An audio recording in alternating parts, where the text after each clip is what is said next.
Danny Gagnon, le 25 février 2022.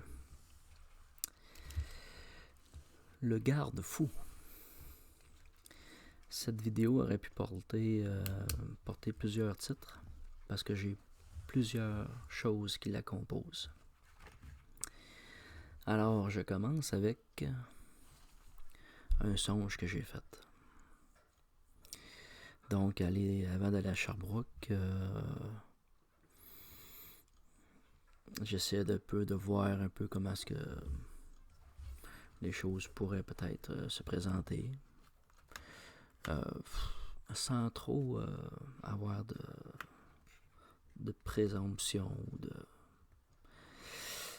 Alors, je me voyais simplement aller rencontrer une personne, un Essénien donc, et moi j'avais l'interrogation: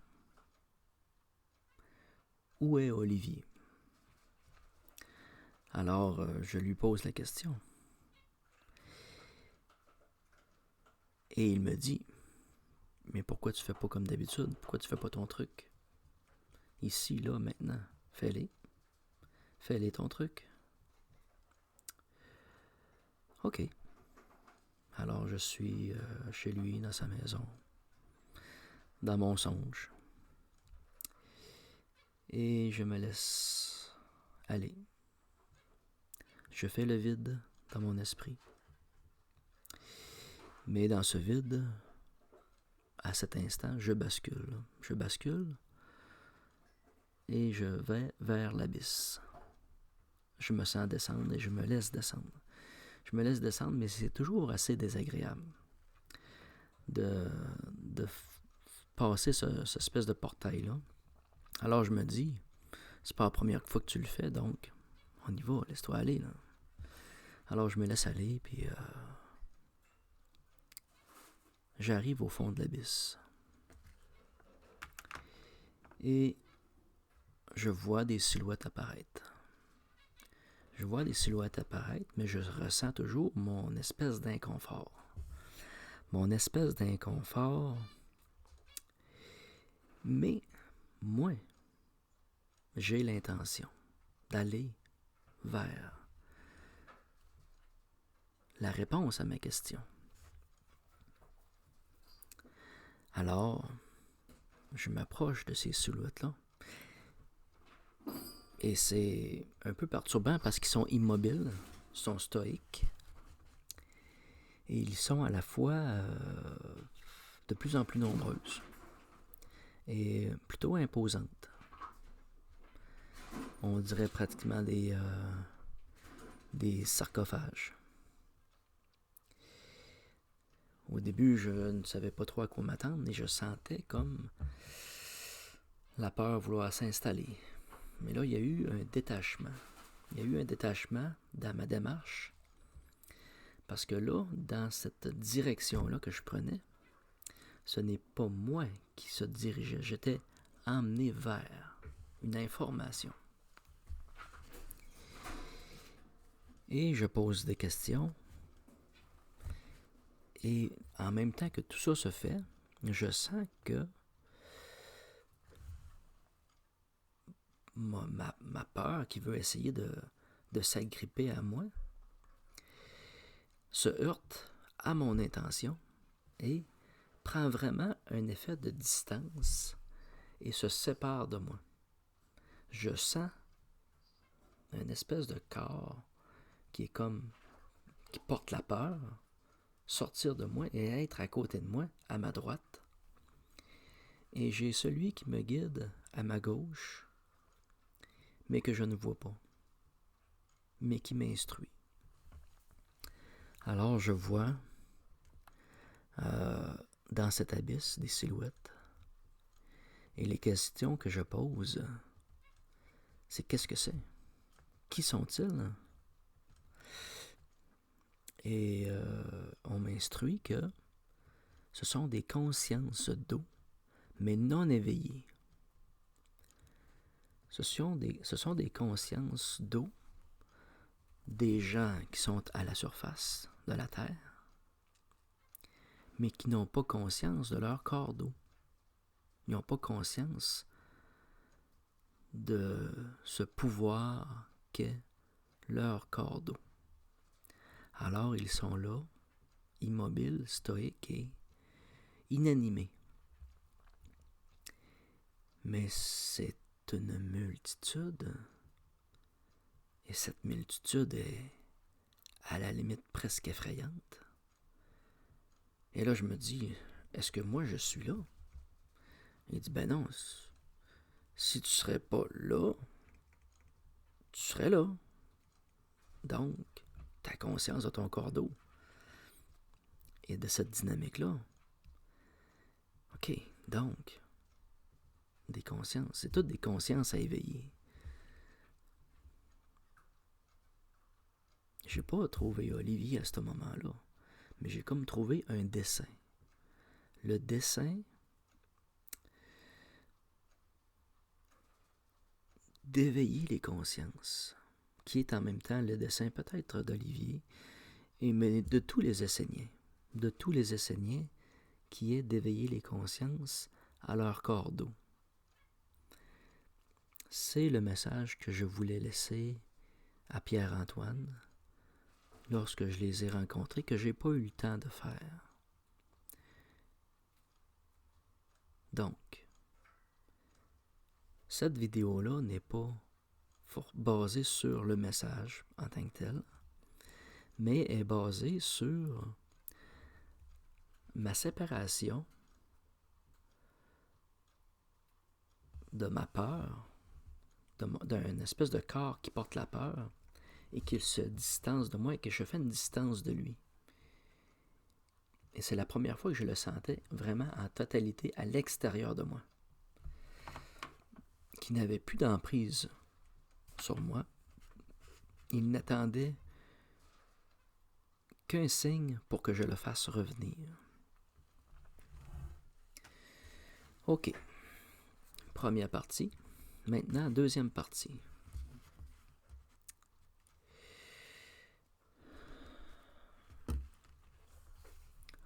Lorsque nous nous réveillons le matin, une porte se rouvre et une autre se referme. Et c'est dans l'interstice de ces mouvements de porte que circule l'information.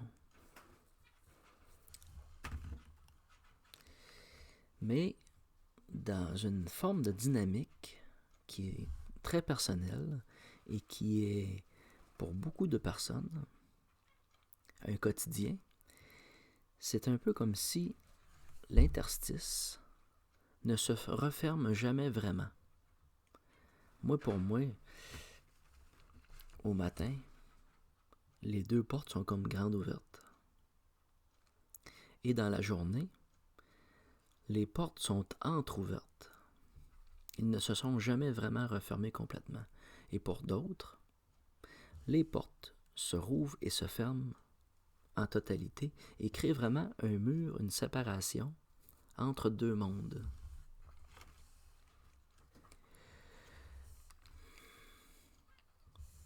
Deuxième partie.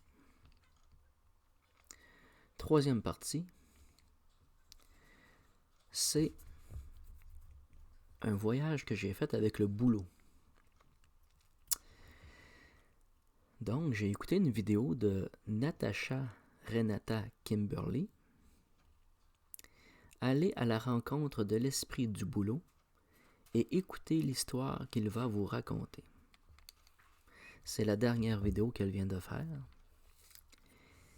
Et dans cet exercice, ce que j'ai vécu, ce n'est pas le positionnement dans lequel elle me plaçait. Elle nous place dans un positionnement avec le boulot, dans un jour, dans un printemps, un frais printemps, d'une neige fraîche fondue,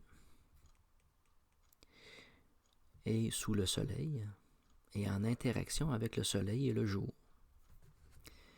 Mais moi, les visions que j'ai, c'est pas ça du tout. J'essaie de rentrer dans sa dynamique, mais elle ne se fait pas. ce qui se passe, c'est que je vois le boulot. Je le tiens, je le touche. Mais mon boulot est dans le ciel. C'est comme la voûte étoilée. Je vois le boulot, je suis en dessous du boulot, et je vois les étoiles. Je vois le boulot dans la nuit étoilée. Et je n'ai que ça. Ben, je n'ai pas forcément une forme de communication directe. Je n'ai que cette image. Alors, je vous dirais que hier soir, j'ai bien dormi. On m'a laissé tranquille.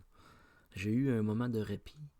Un moment de répit réparateur, régénérant. J'étais très, très en forme ce matin. Donc, j'ai eu un répit et en me levant, j'ai repensé à ce boulot et à cette vision que j'avais du boulot avec le ciel étoilé. Et dans le courant de la Vermésie, ça s'est mis à débouler. Et ça a commencé par la compréhension que lorsque le jour se lève, le jour occulte la nuit. Ou plutôt occulte les plans célestes, toutes les étoiles. Mais on sait bien que c'est pas parce qu'il fait jour que les étoiles ne sont plus là.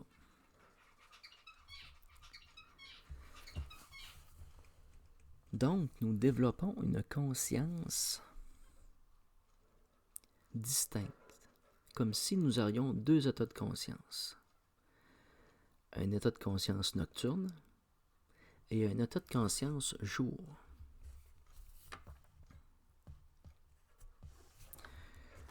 OK.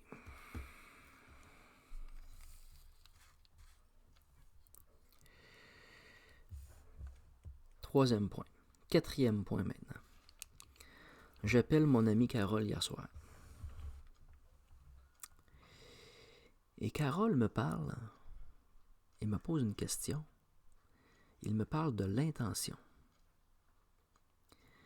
Qu'il y a derrière l'intention quelque chose de fondamental et il n'arrive pas à cerner qu'est-ce qui est autour, c'est quoi, qu'est-ce qu'il y a. Fait qu'on a été comme visiter ensemble, on a été ce que j'appelle moi aller au jardin et ce qu'on a observé après un certain temps, c'est que il n'y a pas d'intention sans attention. Donc, nous passons d'un état à un autre, ou en mouvement, ils sont comme indissociables. L'intention va avec l'attention. Donc, on essayait de compléter le triangle, de trouver ce qui venait compléter l'ensemble. Parce qu'on... c'est comme simple, mais c'est comme incomplet. Donc, on ne trouvait pas ce qui complétait l'ensemble. Alors,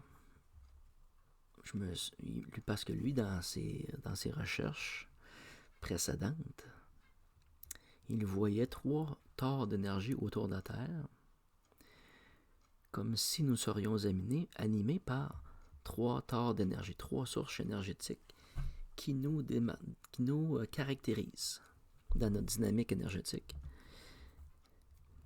Et à travers le mot intention, attention, il y a aussi le mot tension. Est-ce que ça vient compléter? D'une certaine façon, oui, parce que nous sommes sous tension. Sous tension par l'énergie du cœur, par l'énergie de la mer, de la terre-mère, ou par l'énergie solaire. Donc, je poursuis cette réflexion, moi, au matin, et je m'amuse un peu à placer, à trouver un peu qu'est-ce qui manque comme information et quelle forme ça fait au final. Parce que là, est-ce qu'on cherche vraiment un triangle, un ensemble triangulaire ou carré? Et là est apparue une forme complètement différente qui ressemblait plus à un spermatozoïde qu'à n'importe quoi d'autre. Alors, j'ai pris le temps, ou plutôt, je vais prendre le temps de le dessiner, puis je vais vous le montrer. OK. Alors, voici mon spermatozoïde. Mais là, je dessine mon spermatozoïde, je le vois dans ma tête. Puis là, ben, je n'étais pas forcément en place d'une certaine façon pour dessiner ça puis comprendre tout ça. Donc, je me suis retiré un peu. Et j'ai commencé à écrire puis à marquer mes mots. Donc, comment j'ai placé ça? Je l'ai ici. J'avais placé l'attention ici, l'intention et l'attention. Mais ça ne fitait pas pantoute. Fait que j'ai replacé l'attention, l'intention et l'attention, c'est l'ensemble. Donc, je vais compléter. OK. Donc, nous avons l'attention, l'intention et l'attention, si on peut dire, complète au niveau du mouvement complet de l'ensemble. Puis là, je trouvais que, bon, c'était quand même pas si pire. Mais il est venu d'autres choses par après. Il est venu se rajouter une dynamique à l'attention. Et je vais compléter mon dessin. OK. Alors, nous avons l'attention mentale, l'intention mentale, et nous avons l'attention subtile et l'intention subtile. Puis, tu sais, quand j'ai parlé du spermatozoïde tantôt en commençant, tout de suite, ce qui m'est venu en tête, c'est le fameux spermatozoïde que j'avais entendu parler dans la vidéo d'Olivier quand j'étais avec les Esséniens dans la salle, dans leur chapelle, leurs églises. Je ne me rappelle plus du nom qu'ils donnaient à ça. Là. Et il parlait du spermatozoïde. Puis là, j'ai dit, tabarnache, c'est comme deux états de conscience simultanés, mais en réalité, dans la phase spermatozoïde, on n'est pas dans une phase mentale, puis dans une intention du mental. On est dans une attention subtile, une attention subtile et une intention subtile. Donc, je reviens à ma première réflexion, qui est, mon premier point, qui est ma descente au niveau des abysses, en descendant vers les abysses pour aller chercher de l'information que je cherchais. Et j'ai compris à ce moment-là que, puis avec ça, qu'il y avait comme deux corps d'attention et qu'ils devenaient distincts. Entre se coucher le soir et entrer dans un état d'attention subtile, parce qu'on pense qu'on dort. Mais c'est un peu comme si nous retournions vers la conscience de la Terre-Mère. Et c'est un peu comme si elle nous prendrait en charge pour nous soigner, nous guérir, avec toutes les énergies qui viennent avec celles de la nuit pour soigner, nous restituer. Par contre, quand on arrive dans l'énergie du jour, dans l'attention du jour, la partie de la nuit s'efface complètement et celle du jour prend toute la place comme étant l'absolue vérité. Donc, tout ce qui est visible est du monde du réel et ce qui est de l'invisible ne l'est plus ou ne compte plus dans la balance. c'est la pensée, si on peut dire occidentale ou de l'homme moderne, c'est que le monde du rêve ou ce monde-là, c'est comme pas vraiment réel. Et que nous sommes dans une réflexion du concret. Et que l'attention mentale est en grande partie l'attention des croyances que l'on se construit. Donc, nous développons dans la conscience du jour une conscience ou une psychologie derrière ça qui vient rentrer en opposition avec celle de la nuit.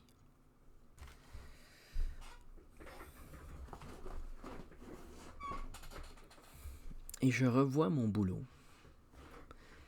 Et je revois cette nuit. Et j'observe le boulot qui m'enseigne que le jour n'est pas forcément le temps du boulot. La conscience du boulot n'est pas forcément dans un temps de jour, mais dans un temps qui est beaucoup plus au niveau des énergies subtiles de la mer, de la nuit, avec les étoiles. Parce que c'est sûr que nous autres, quand on se couche, là, on a un toit sur la tête, là, puis on les voit plus, les étoiles, on n'a plus de relation visuelle. Notre conscience visuelle est coupée par un toit et nous ne sommes plus reliés dans la même dynamique que si nous aurions à dormir dehors.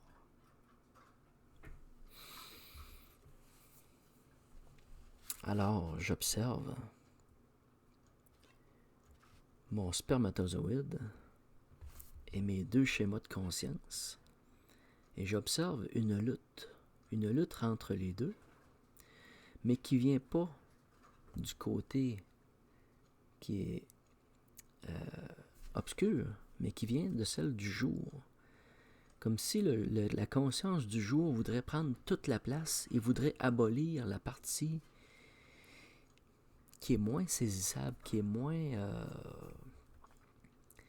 compréhensible ou maîtrisable. Nous sommes dans une non-maîtrise.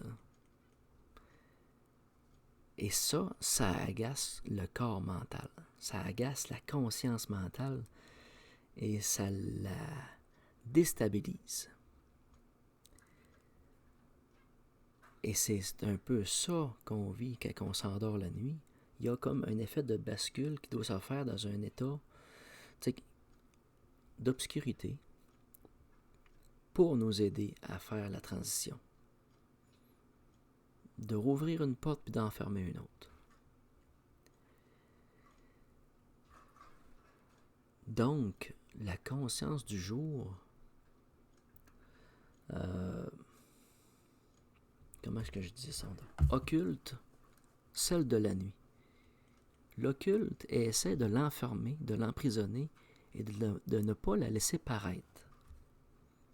Mais moi, ma dynamique personnelle, dans le jour, j'ai comme toujours un pied de l'autre côté, dans l'attention subtile et dans l'intention subtile, que celle du mental et du visuel du jour. Mes portes sont toujours entrejourées et je vis un pied dans chaque monde tout le temps. C'est beaucoup ça. Puis là, je me mets à penser à ça. Puis là, je vais vous emmener là, sur une autre planète totalement. Là. Puis je vais sortir du sujet, mais on va y revenir.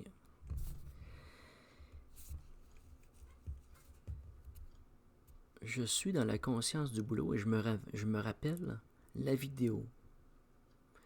Je me rappelle mon image. Et soudainement, je vois comme un effet d'astre ou de satellite. Il y a comme un effet de satellite dans le fait que je pense à la vidéo que j'ai vue d'Olivier, à la vidéo que j'ai vue de Natasha Renata Kimberly, et je me rends compte que mon esprit,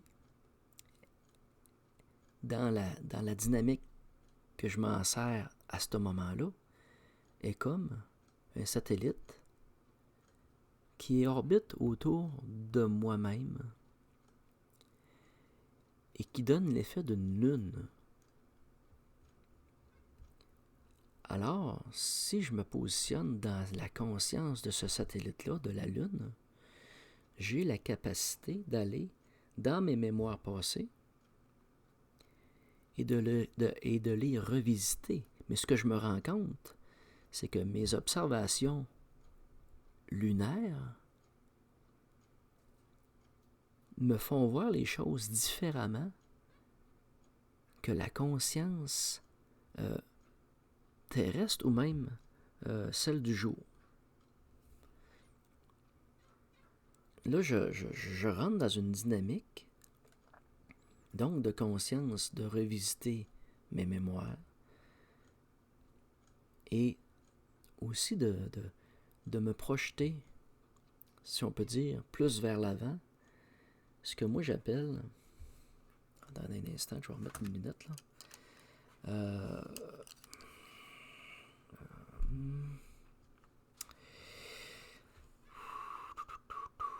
l'attention, placer. Je me demande si je l'ai écrit finalement. Elles sont ici. Donc, revenir visiter nos mémoires ou pressentir. Pressentir au niveau des fils de chaîne, ce qu'on va appeler le tissage du voile du temps, d'observer les fils de chaîne du tissage du voile du fil de temps par cette action. Par cette action du satellite qui tourne autour de la Terre, qui tourne autour de notre conscience, et qui nous font à la fois voyager dans notre passé, dans nos mémoires, autant que dans notre vécu, que dans des projections potentiellement futures. Alors je me dis, si je suis capable de rentrer dans une dynamique de conscience au niveau comme d'un satellite ou de la conscience de la Lune, on pourrait peut-être même dire l'œil lunaire. On pourrait même dire l'œil lunaire.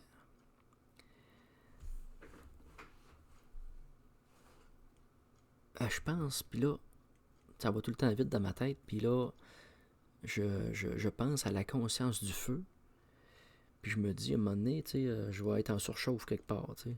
Si je suis comme tout le temps dans la conscience du feu, puis dans cette énergie-là, qu'est-ce qui me contrebalance ou qui me garde dans une forme de sécurité mentale pour ne pas rentrer dans une forme de problématique d'usure. Alors, je viens m'associer directement à comme à aller vers Vénus ou autre, je ne sais pas, mais il y a quelque chose, une autre sphère, une autre planète peut-être, qui vient contrebalancer ma dynamique de conscience du feu. Et là, je visite ce que je vais appeler la conscience mercurienne ou l'œil mercurien qui vient se balancer avec la conscience vénusienne ou l'œil vénusien. Puis là, je me mets à jouer avec ça, puis à contrebalancer là. Et là, je m'observe et j'observe l'astronaute qui surfe. Je vois ma conscience surfer dans une dynamique d'état de conscience. Au début, je vois une espèce de mage, une espèce de mage céleste, mais ça correspond pas tout à fait encore. Et je vois le surfeur reste là et est comme vraiment la dynamique symbolique de cette philosophie de pensée-là. Et je pense à un film qui a déjà sorti de Marvel, qui est Le surfeur d'argent. Donc, je rentre dans une dynamique de conscience du surfeur, le surfeur d'argent. Donc, je passe de l'astronaute à l'astronaute surfeur au surfeur d'argent. Et pour moi, c'est une espèce de second pas ou une seconde étape.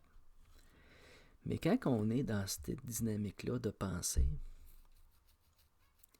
on n'est pas dans la peur. On n'est pas dans une espèce de forme de détachement. On est habitué au quotidien d'avoir nos pensées, nos consciences, mais on n'est pas dans la dynamique de pensée. Quelle est la dynamique de la pensée elle-même? Quelle est la dynamique de l'attention elle-même? Et quelle est la dynamique de l'intention elle-même?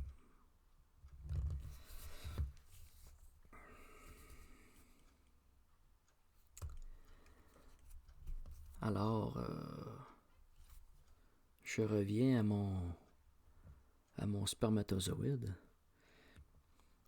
Et j'ai dit à quelqu'un récemment, que j'ai écrit à quelqu'un récemment, que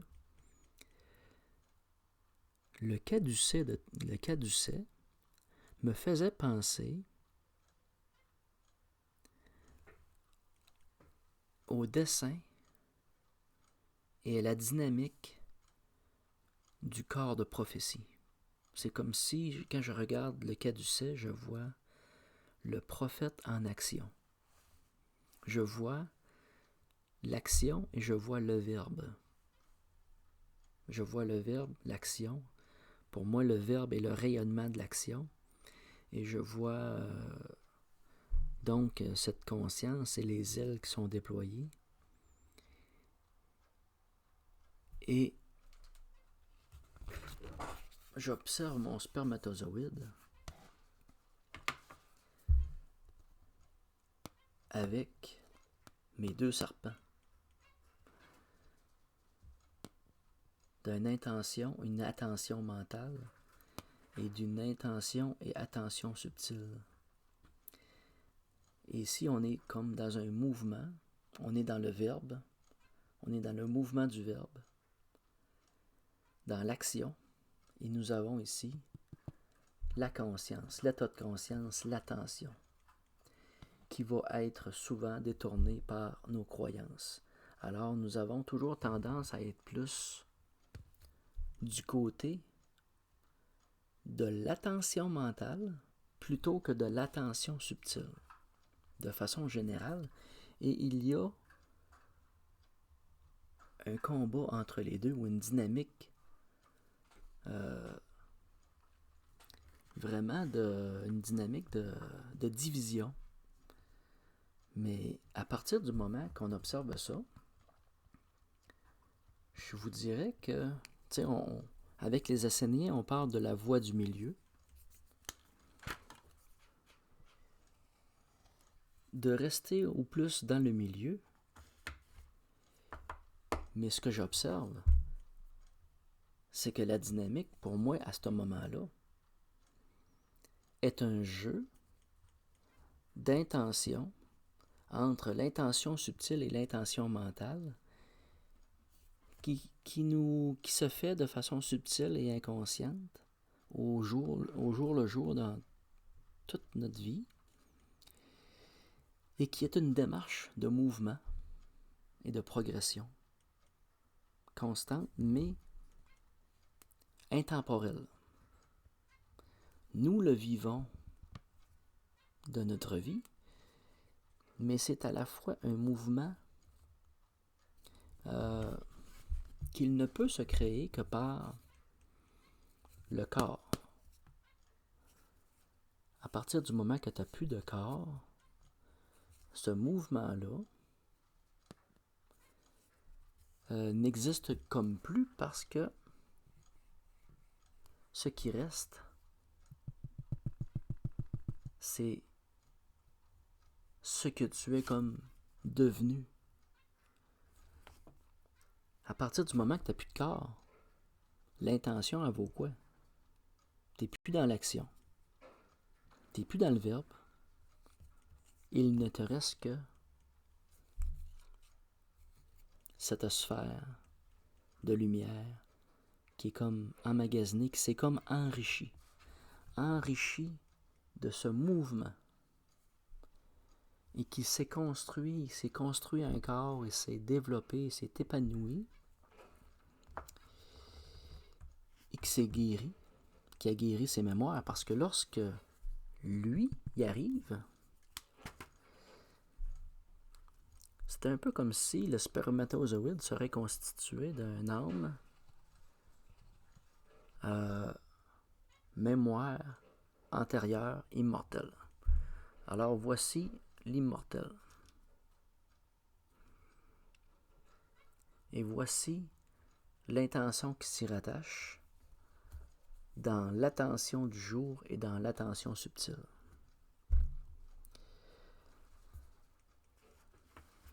Je ne m'attendais pas à rentrer dans la dynamique de la définition du caducée, parce que lorsque les Esséniens ont présenté la vidéo du caducée d'Olivier, et ensuite de ça, Guillaume Kézak a présenté sa dynamique comme une suite un peu du caducée.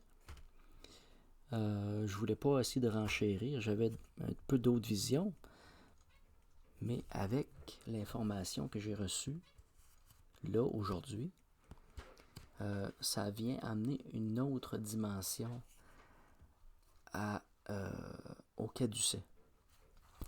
Je ne sais pas si pour les Esséniens ou pour d'autres personnes, vous le voyez comme ça, mais pour moi, c'est une révélation qui a été permise par la dynamique du boulot de l'arbre, en quelque part, et des visions que j'ai eues comme ça. Alors,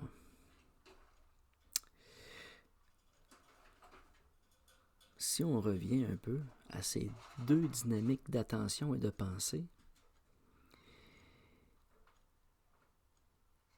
l'exercice est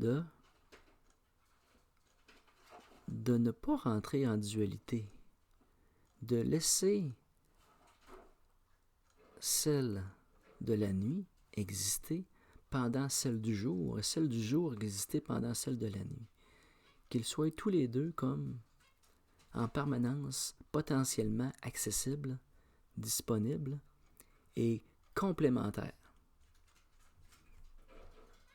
Et qu'ils soient complémentaires et en équilibre avec notre environnement et envers aussi notre société.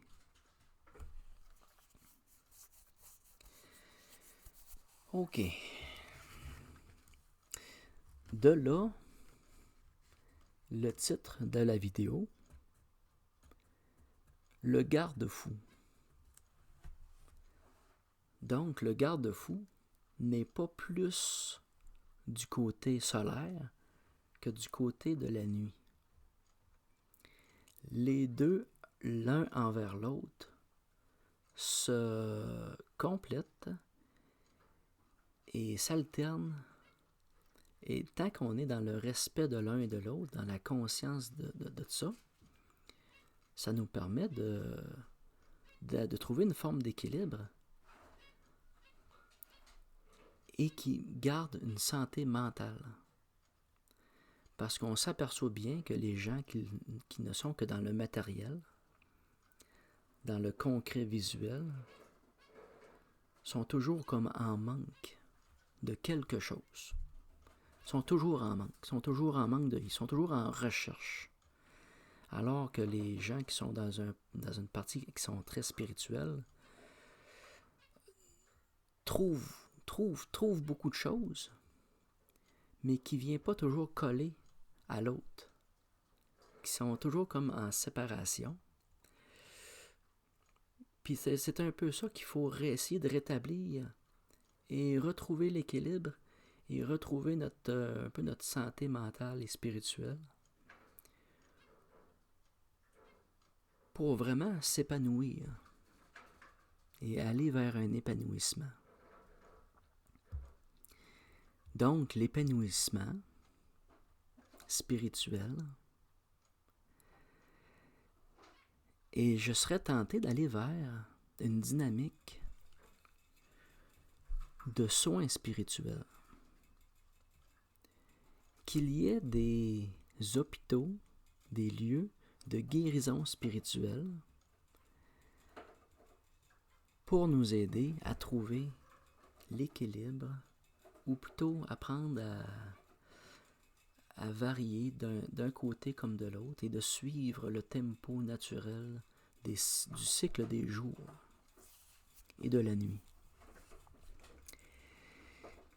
Et pour moi, c'est comme l'enseignement du boulot ou sa guidance qui m'a permis à travers lui de faire cette expérience-là et d'aller encore pas mal plus loin que je pensais.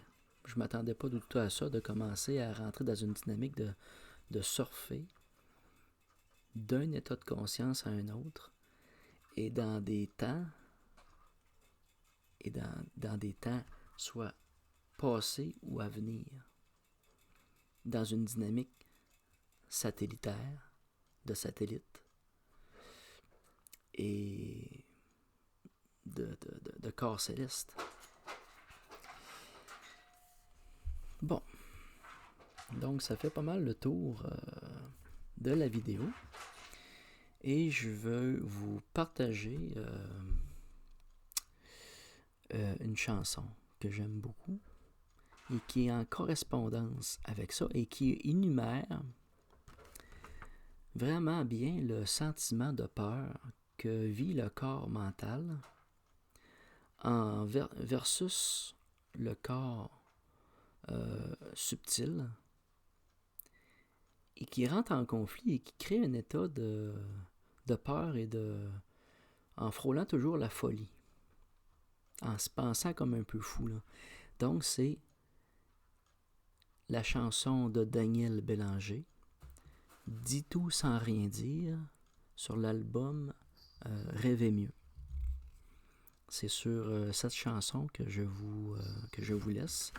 Je n'ai pas encore le talent de les mettre pour vous les connecter, mais vous saurez trouver. Merci.